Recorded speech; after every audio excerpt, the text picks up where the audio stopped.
नमस्कार, सार्वमंथन न्यूज महाराष्ट्रमध्ये आपलं स्वागत.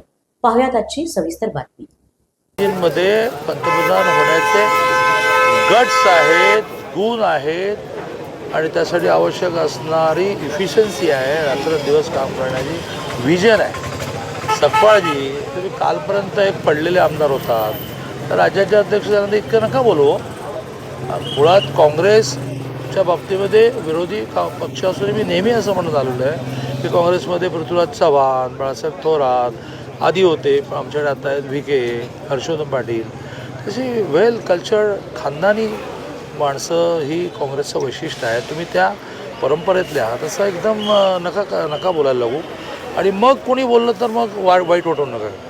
आमच्याकडे देवेंद्रजी सगळ्यांना दाबून ठेवतात म्हणून, आणि ते दाबून ठेवणं बरोबर आहे, पण इथं सुटा म्हटलं ना तर मग फार मागत नाही.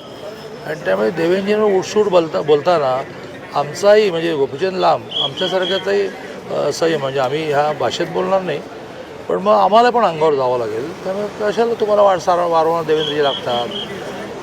काय ठरवेल बघा.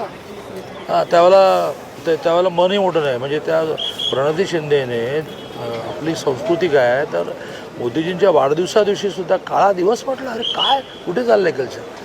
आपलं कल्चर असं आहे की विरोधकाच्या घरी कोणी गेलं, काही चांगलं घडलं, सांत्वन करायला जाऊ. आम्ही 75 वर्ष पूर्ण झाली या माणसाला. 15 वर्ष मुख्यमंत्री, तुमच्याकडे पण एवढा सलग कोणी मुख्यमंत्री राहिला नाही. 11 वर्ष पंतप्रधान, तुमच्याकडे जवाहरलाल नेहरूंचं कोणी झाला नाही. त्यांच्या वाढदिवसाला काळा दिवस म्हणतात. इतकं तुमचं मन छोटं झालं. त्यामुळे मला असं वाटतं की देवेंद्रजी, आमची पार्टी ठरवेल की ते पंतप्रधानपदाचे उमेदवार कधी असतील, पण त्यांच्यामध्ये ते गुण आहेत. जेव्हा होतील तेव्हा अभिनंदनासाठी अपॉइंटमेंट मागत बसतात. आपलं गोपीचंद पडळकरचं समर्थन ना देवेंद्रजींनी केलं, ना मी करणार, ना बावनकुळेजींनी केलं, ना त्यांचा अत्यंत जवळचा सहकारी सदाभाऊ खोतने केलं. त्यांनी पण मान्य केलं की बाबा मी आता देवेंद्रजींनी दिलेल्या सूचनांचं पालन करेन.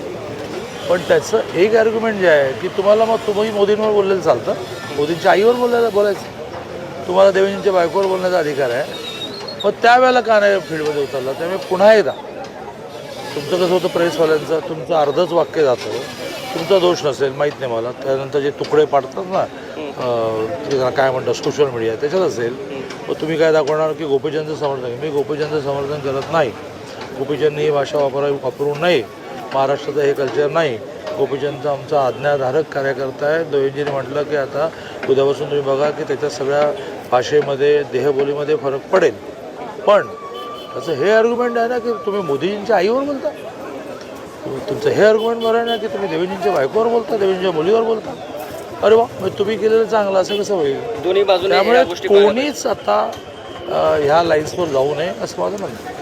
सार्वमंथन न्यूज महाराष्ट्राला लाईक करा, शेअर करा, सबस्क्राईब करा.